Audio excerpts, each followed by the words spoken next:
प्यारे बच्चों, आज से हम अपनी पाठ्य पुस्तक को पढ़ेंगे। खुलते पंख भाग 4 और हमारा पाठ है 9वां, पतंग, जो कि एक कविता है। तो पतंग जो कविता है उसके बारे में आपको मैं बता दूं तो बच्चे बड़े जिज्ञासु हुए और जब भी वे पतंग को देखते हैं तो उनके मन में तरह तरह के सवाल आते हैं कि ये पतंग उड़ती कैसे,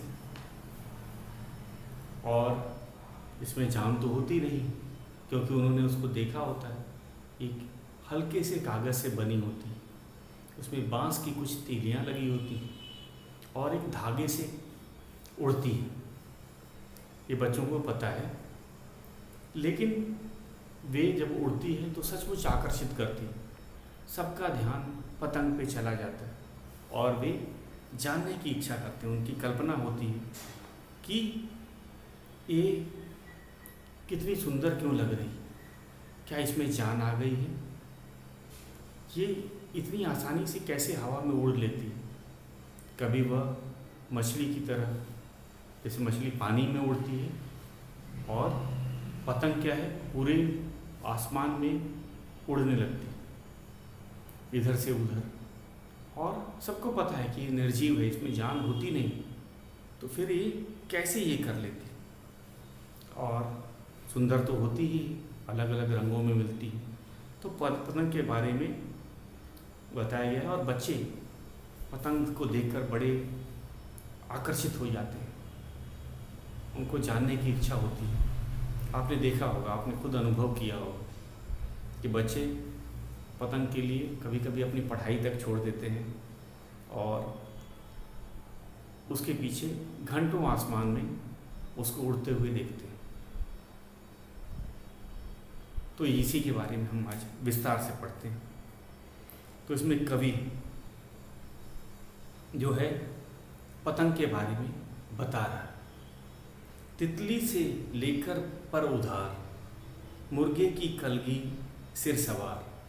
तो हम कविता लिखते हैं तो कवि पतंग के बारे में हमें बता रहा है, उसका स्वभाव कैसा है, वो दिखती कैसे है, उसका जो बनावट है, रूप रंग है, कैसे है, बिना पंख के उड़ती है, और तितली से भी उसकी कल्पना की गई। ये सब विस्तार में बता रहा है। तो हम जो कवि की कल्पना के अनुसार पतंग को अब देखेंगे। तितली से लेकर पर उधार, यहाँ पर का अर्थ है पंख। पर का दो अर्थ होता है, लेकिन के लिए भी या परंतु के लिए हम प्रयोग करते हैं। पर का दूसरा अर्थ होता है पंख। तो लगता है कि तितली ने जो पंख हैं किससे उधार लिए हैं? तितली से। जो पतंग है, पतंग जो है, पतंग ने पर तितली से उधार लिए, क्योंकि उसके पास अपने होते नहीं, सबको पता है। तो शायद उसने तितली से पंख उधार लिए हैं। तितली का ही क्यों बात किया गया? क्योंकि तितली के जो पंख होते हैं रंग बिरंगे होते हैं, काफ़ी सुंदर होते हैं, काफ़ी हल्के होते हैं। और पतंग भी बच्चे जानते ही हैं कि बहुत हल्के कागज़ से बनाया जाता है। तो मुर्गे की कलगी सिर सवार, मुर्गे के सर के ऊपर जो टोपी नुमा होता है, क्राउन कहते हैं इंग्लिश में, हम लोग हिंदी में उसको कलगी कहा जाता है, और एक मुकुट जैसा आभास दिलाता है। तो ठीक पतंग के भी वैसे ही होता है, रंगीन कलगी होती है, रंगीन पूंछ होती है। तो इसीलिए कवि ने कहा है कि वे अपने आप को सुंदर दिखाने के लिए मुर्गे की कलगी तक लगा लेता है। बंदर की लंबी पूंछ लगा, पतंग की पूंछ होती है, लहराती है। जब पतंग उड़ता है तो नीचे से उसकी जो पूंछ होती है वो लहराती है। तो कभी लगता है ये तो इसने बंदर से पूंछ ले ली है, जैसे बंदर की पूंछ लंबी होती है, तो उसी तरह कभी कभी लगता है कि पतंग ने भी बंदर से ही पूंछ ले ली है। मछली सी करती जल विहार, और जब आसमान में उड़ती है तो जिस तरह मछली पानी में घुमा करती है बड़े आराम से बिना किसी प्रयास के, ठीक उसी तरह पतंग भी पूरे आसमान में घुमा करती है बड़े आराम से, बड़े मज़े से। तो हम साथ साथ कविता भी लिखते जाते हैं, फिर मैं व्याख्या भी करूँगा। तो पहले कविता भी लिखते हैं। कुछ पंक्तियाँ हैं, कविता बहुत ही छोटी है और हमें ऐसे भी कविता को अपने नोटबुक में लिखना है। ये आपका गृह कार्य भी रहेगा कि पतंग कविता को अपने नोटबुक में पूरा लिख करके याद करना है। आज मैं गृह कार्य दूंगा तो मैं भी लिख रहा हूँ। एक एक शब्द बहुत आसान है। तितली से लेकर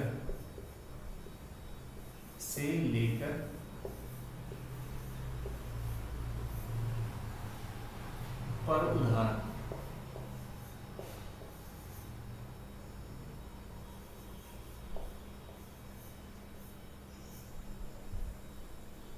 मुर्गे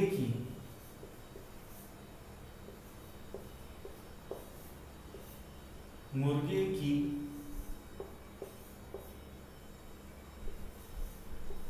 कलगी सिर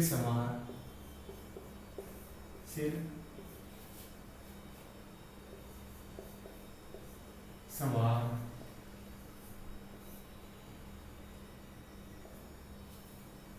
बंदर की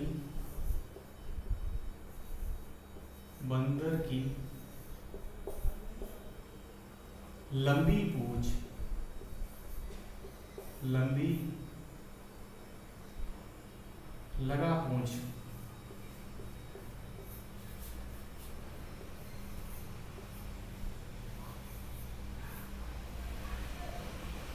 मछली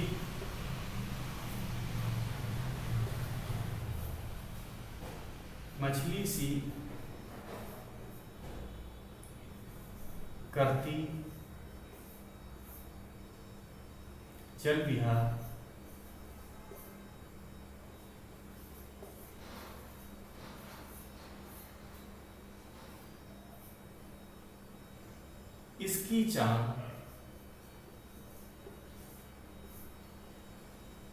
इसकी विचित्र है,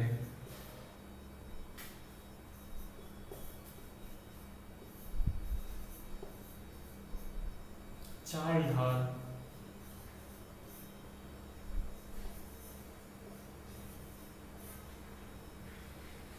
हैं बड़े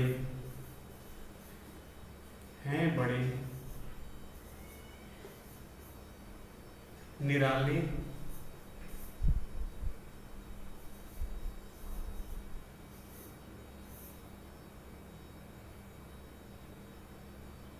रंग ढंग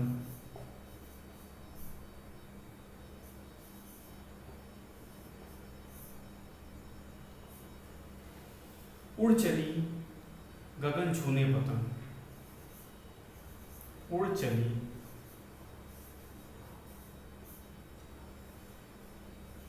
गगन छूने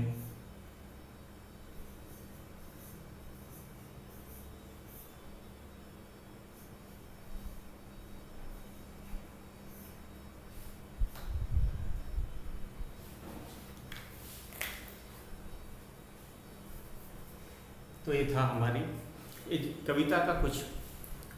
कविता बहुत छोटी है तो इसके बारे में ज़रा आपको समझा देते हैं। तो इसमें कवि ने क्या कहा है? कवि ने पतंग की जो है, पतंग के बारे में हमें विस्तार से बताया कि तितली से लेकर पर उधार, अगर किसी व्यक्ति के पास कोई चीज़ नहीं होता है और वह उसे चाहता है तो क्या तरीका होता है? उसे उधार ले लेता है कुछ समय के लिए ताकि उसका काम चल सके। तो जब पतंग को उड़ना होता है तो लगता है उसने तितली से कुछ देर के लिए पंख उधार ले लिए, क्योंकि उसे कुछ देर उड़ना होता है, हम जानते हैं। तो उसके जो पंख होते हैं उसने तितली से क्यों लिए हैं? क्योंकि उसके पंख भी बहुत सुंदर है।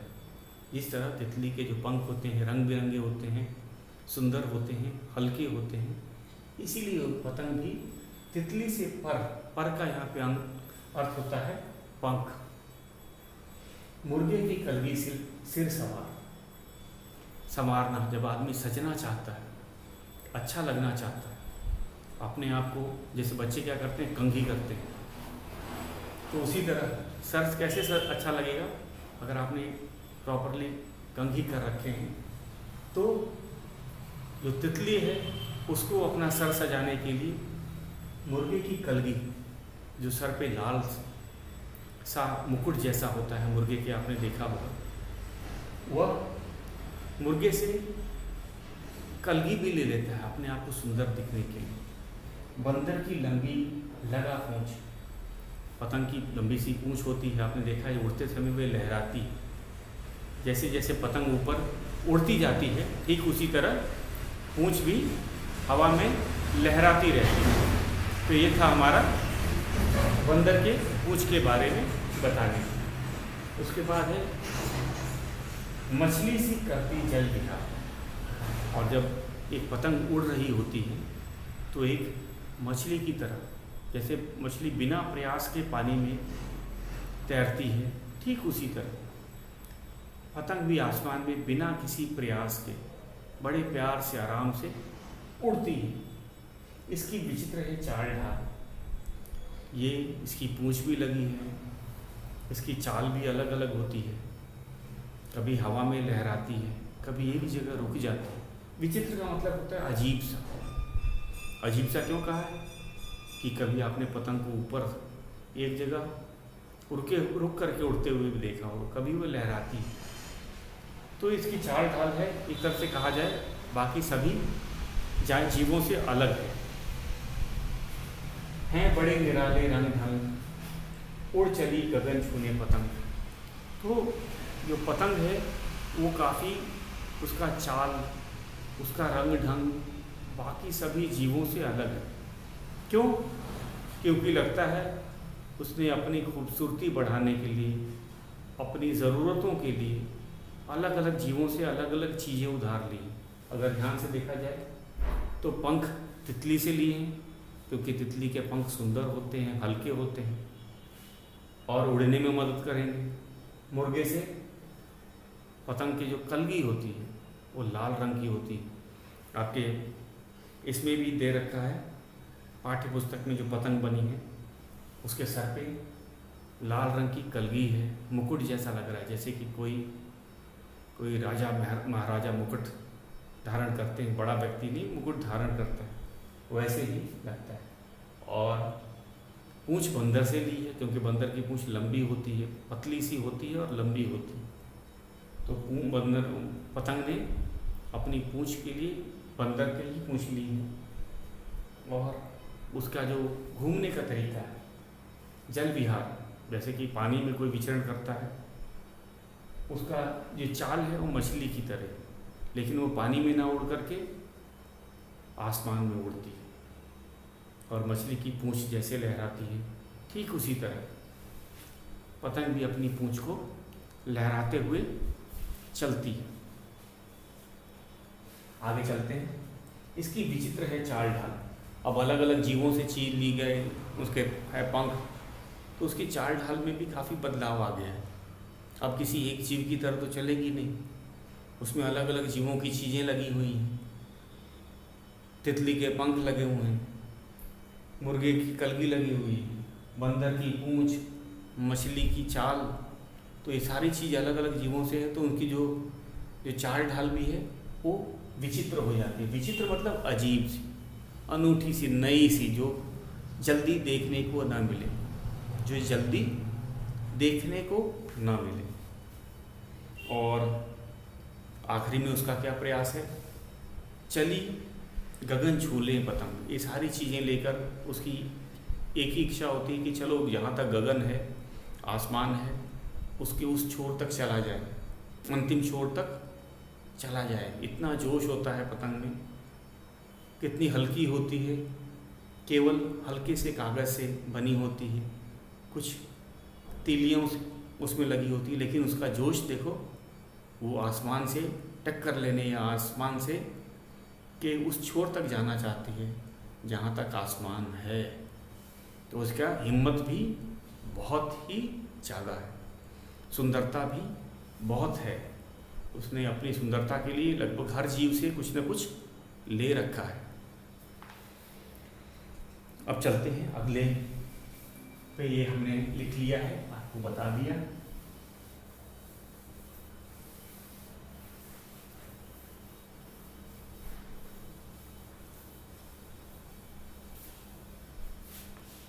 रॉकेट से बहुत पुरानी है। रॉकेट से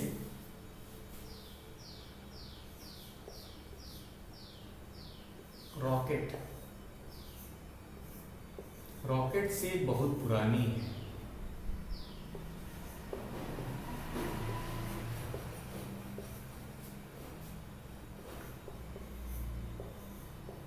रॉकेट से बहुत पुरानी है।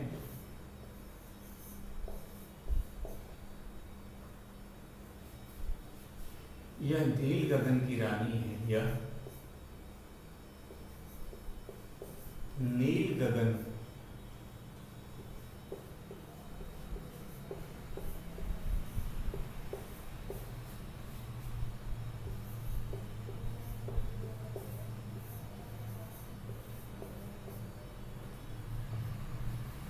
सूरज को छूना चाह रही, सूरज को छूना चाह रही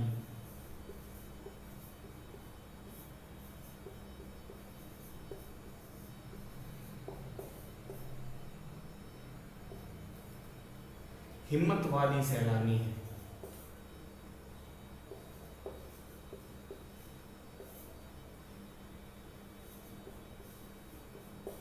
हिम्मत वाली सैलानी है।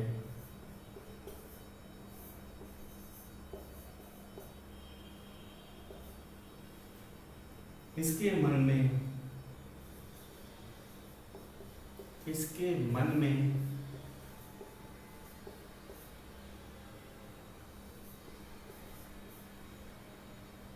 कितनी तरंग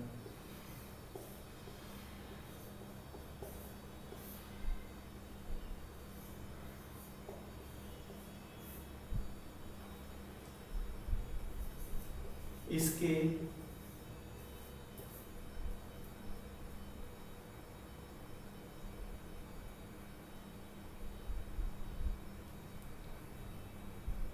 इसके तन में, पहले तन है बाद में मन है, पहले तन फिर मन।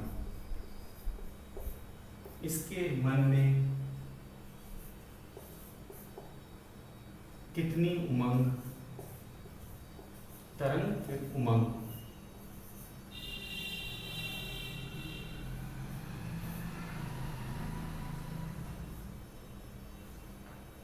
उड़ चली गगन छूने पतंग,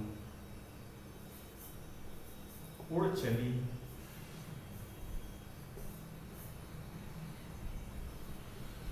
गगन छूने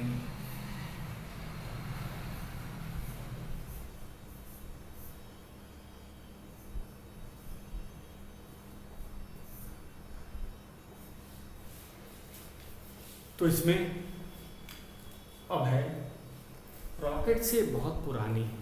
कभी कहता है जो पतंग की खोज हुई थी वो रॉकेट से भी पहले की, रॉकेट से भी बहुत पुरानी है। रॉकेट तो बारूद की खोज के बाद में बनना शुरू हुआ, लेकिन ये पतंग उससे भी बहुत पुरानी है। यह नील गगन की रानी है। ये आसमान में एक तरह से कहा जाए सही मायने में तो नीले गगन की ये रानी है। क्यों?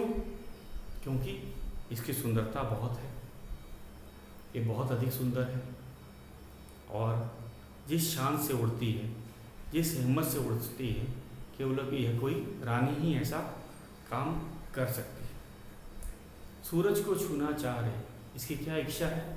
वो चाहती है कि आसमान में उड़ते हुए सूरज तक पहुंच जाए, उसको भी छू के वापस आ जाए। इसमें इतना जोश है कि यह सूरज को भी छू लेना चाहती है। उसे पता है कि सूरज के पास जाने से जल जाते हैं, लेकिन उसमें के जोश में कोई कमी नहीं। वो इधर इधर उधर उड़ती है, और कभी कभी तो लगता है सूरज को ही छू लेगी। हिम्मत वाली सैलानी, सैलानी का अर्थ होता है यात्री, जो यात्रा करता है, घूमता है। तो एक हिम्मत वाली क्यों कहा गया है? क्योंकि लोग ऊंचाई पे चढ़ने से, उड़ने से डरते हैं, लेकिन पतंग के साथ ऐसी बात नहीं। उसमें इतना हिम्मत है कि पूरे आसमान में राज करती है, उड़ती है। और आसमान तो आसमान, उसकी तो इच्छा सूरज को भी छू लेने की है। इसीलिए जिसकी ऐसी इच्छा होगी वह सचमुच हिम्मत वाला ही तो होगा। तो ये कवि बता रहा है, तो उसको आसमान के रानी का भी दर्जा दिया गया है। और ये कोई नई चीज़ नहीं है, अभी अभी नहीं बनी है। ये रॉकेट से भी हज़ारों साल पहले इसकी खोज की गई थी या बनी थी। तो ये रॉकेट आज ना आए हैं, कुछ 100 साल से ही रॉकेट उड़ रहे हैं, लेकिन पतंग तो लाखों साल से, हज़ारों साल से ये उड़ाए जा रहे हैं या उड़ रहे हैं। तो हमने हिम्मत वाली सैलानी जान लिया। हिम्मत वाली सैलानी इसलिए कहा गया है क्योंकि बिना डर के अकेले पूरे नीले आसमान में, आसमान बहुत बड़ा होता है, बिना डरे ये घूमती रहती है और इसकी इच्छा तो सूरज को छू लेने की भी है। तो ऐसे ही व्यक्ति को हिम्मत वाली कहा गया है। जो पतंग है स्त्रीलिंग है, इसीलिए इसको हमने आसमान की रानी कहा है, राजा इसीलिए नहीं कहा है। पतंग जो है, बच्चों हमने लिंग के बारे में पता था। लिंग 2 प्रकार के होते हैं, पुल्लिंग और स्त्रीलिंग। तो जैसे मछली क्या है, मछली भी जल में तैरती है, तैरता नहीं, तो मछली भी स्त्रीलिंग है। और जो पतंग है वो भी स्त्रीलिंग है। पतंग आसमान में उड़ती है। हम लोग ये नहीं बोलते कि पतंग आसमान में उड़ता है। तो इसीलिए इसको नीले गगन की रानी कहा गया है। पतंग का लिंग क्या है? स्त्रीलिंग। और हिम्मत वाली क्यों कहा गया है? क्योंकि जो बिना डरे पूरे आसमान को अपना घर समझे, पूरे आसमान में उड़े, उसे हिम्मत वाली ही तो कहा जाएगा। इसके तन में है कितनी तरंग, इसके मन में है कितनी उमंग। अब इन पंक्तियों को जरा समझते हैं। तन मतलब शरीर में तरंग है, एक जगह नहीं रहती है, कभी इधर उड़ती है, पूरा जोश से भरी हुई है। इसके शरीर में भी बहुत जोश है, तरंग है। तन का अर्थ होता है शरीर, और मन का है जो दिल में उमंग है, वो खुशी खुशी सूरज को छूना चाहती। उसमें इतना जोश है कि वह खुशी खुशी आसमान में घूम रही है और सूरज को भी छूना चाह रही। इसीलिए तरंग और उमंग दोनों का प्रयोग किया है। उड़ चली गगन छूने पतंग, और पतंग कहाँ उड़ रही है? आसमान, गगन को छूने के लिए उड़े जा रही है। मतलब उसे उड़ना पसंद है। उसे एक सैलानी की तरह, सैलानी भी कैसा? हिम्मत वाला। वह सैलानी जो बिना डरे अकेले नीले गगन में, नीले आसमान में एक रानी की तरह घूम रही है, और सुंदर भी है। उसकी इच्छा भी बहुत प्रबल है। वो न केवल डरती है, वो डरती भी नहीं है। वह बिना डरे, यहाँ तक कि उसकी एक तो इच्छा है कि वह सूरज को भी छू लेना चाहती है। ये था हमारी कविता। एक बार फिर से दो हमने किया है। एक बार फिर से अभी तक क्या पढ़ा है इसको एक बार मैं पढ़ के आपको सुना देता हूँ। तितली से लेकर पर उधार, मुर्गे की कलगी सिर सवार, बंदर की लंबी लगा पूंछ, मछली सी करती जल विहार। इसकी विचित्र है चाल ढाल, है बड़े निराले रंग ढंग, उड़ चली गगन छूने पतंग। उसके बाद हमारा ये दूसरा स्टैंजा है। रॉकेट से बहुत पुरानी है, यह नील गगन की रानी है, सूरज को छूना चाह रही हिम्मत वाली सैलानी है। इसके तन में कितनी तरंग इसके मन में कितनी उमंग, उड़ चली गगन छूने पतंग। इसके बाद तीसरे पे आ जाते हैं। बादल से बातें करती है, बगुलों के साथ विचरती है, हिरनी सी इंद्रधनुष वाले आंगन में कूदी फिरती है, कितनी भी ऊंची चढ़ जाए फिर भी रहती धरती के संग, उड़ चली गगन छूने पतंग। तो अब इसके अंदर पतंग के कुछ और गुणों के बारे में बताया गया है। कौन कौन से गुण हैं उसके बारे में एक बार फिर से मैं आपको बता देता हूँ कि बादलों से बातें करती है, इतनी ऊंचाई पे चली जाती है उड़ते उड़ते कि कभी कभी तो लगता है कि ये बादलों से ही बातें करने लगे। उसके बाद बगुला आपने देखा होगा, एक पक्षी होता है सफ़ेद रंग का, ये भी आसमान में उड़ा करता है। तो कभी कभी लगता है कि ये बगुलों के साथ ही विचरती, घूमने को विचरना कहते हैं। इसके दोस्त कौन हैं, इसके साथी कौन हैं, इसकी सखियाँ कौन हैं? बगुले। हिरनी सी इंद्रधनुष वाले आंगन में कूदी फिरती है। आसमान एक तरह से देखा जाए तो यहाँ रंग बिरंगा इंद्रधनुष भी आसमान में ही निकलता है और पूरे आसमान को ये आंगन के समान ही समझती है। इसके लिए आसमान कोई डरने वाली जगह नहीं है, कोई बड़ी जगह नहीं है। पतंग के लिए तो यह एक आंगन ही है। और जैसे हिरनी जो होती है, मैंने फिर कहा पतंग स्त्रीलिंग होती है, इसलिए इसकी तुलना हिरनी से की गई है। तो एक तरह से देखा जाए हिरनी क्या है? कूदती हुई चलती है, आपने देखा होगा। हिरनी है, बड़ी जोश में रहती है और बहुत ऊंचा लंबी लंबी छलांगें लगाती है। तो ये भी इसने भी पूरे आसमान को अपना आंगन मान रखा है और इसका आंगन इंद्रधनुष वाला है, क्योंकि इंद्रधनुष भी तो आसमान में ही निकलता है। और पूरे जोश के साथ एक हिरनी की तरह यहाँ से वहाँ उस आंगन में, आसमान रूपी आंगन में कूदती हुई चलती है, विचरती है, घूमती है। कितने भी ऊंची चढ़ जाए फिर भी रहती धरती के संग। इसमें बताया गया है, एक और गुण बताया गया है। कहते हैं कि जो लोग ऊंचाई पे जाते हैं वो अपने से छोटे या अपने से नीचे लोगों को नहीं देखा करते, उनमें धीरे धीरे घमंड आ जाता है। कहा जाता है जो लोग ज़्यादा तरक्की कर लेते हैं, ज़्यादा ऊंचे पद पे चले जाते हैं, तो वे लोग अपने से छोटे लोगों की कदर नहीं करते। लेकिन पतंग के साथ ऐसी बात नहीं है। पतंग कितनी भी ऊंची उड़ जाएगी लेकिन उसका जो धरती के साथ संबंध है बना रहता है। किससे? उसी धागे से। धागा जो है उसको धरती के साथ जोड़ के रखता है। तो इसीलिए कवि ने एक और अच्छी बात बताई है पतंग के, कि उसमें घमंड क्यों नहीं है, क्योंकि वह भले ऊंचाइयों पर उड़ती है, भले आसमान की रानी है, लेकिन उसने कभी धरती का साथ नहीं छोड़ा है, क्योंकि उसे पता है कि उसे धरती पे लौटना है और धरती का भी उतना ही मान है। उसने धरती से संबंध नहीं तोड़ा है। हम जानते हैं जब पतंग उड़ती है तो जो धागा होता है उसको उड़ाने वाला धरती पर ही होता है और पतंग उसके साथ, धरती के साथ हम कह सकते हैं एक तरह से जुड़ी ही रहती है। तो एक तरह से उसका नाता केवल आसमानों से ही नहीं है, वे धरती की है, धरती से भी जुड़ी हुई है।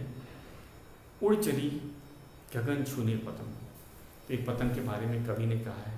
तो ऐसी होती है पतंग, भले अपने आप को आसमान की रानी समझे, भले देखने में सुंदर हो, उसकी चाल भले ही विचित्र लगे लोगों को, क्योंकि उसमें अलग अलग जीवों के लगता है भाग लगे हुए हैं, लेकिन उसमें हिम्मत है।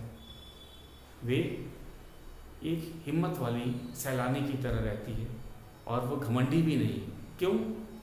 क्योंकि उसका संबंध धरती के साथ हमेशा बना रहता है और यह उसको और अच्छा बना देता है। पतंग के कहेंगे हम गुणों में, और एक गुण है कि वे धरती का साथ नहीं छोड़ती है, सबको साथ ही लेके चलते हैं। और उड़ चली गगन छूने पतंग, और उसी के साथ जो पतंग है गगन को छूने, आसमान को छूने उड़ चली। तो आज का बच्चों आपका ये थी हमारी कविता। आपको इस कविता को नोटबुक पे लिखना है, याद करना है और एक पतंग का चित्र बनाना है। आज का गृह कार्य फिर से मैं बता देता हूँ। आपको ये पूरी कविता को अपने नोटबुक में लिखना है, याद करना है और एक पतंग का चित्र भी बनाना है। तो आज के लिए बस इतना ही।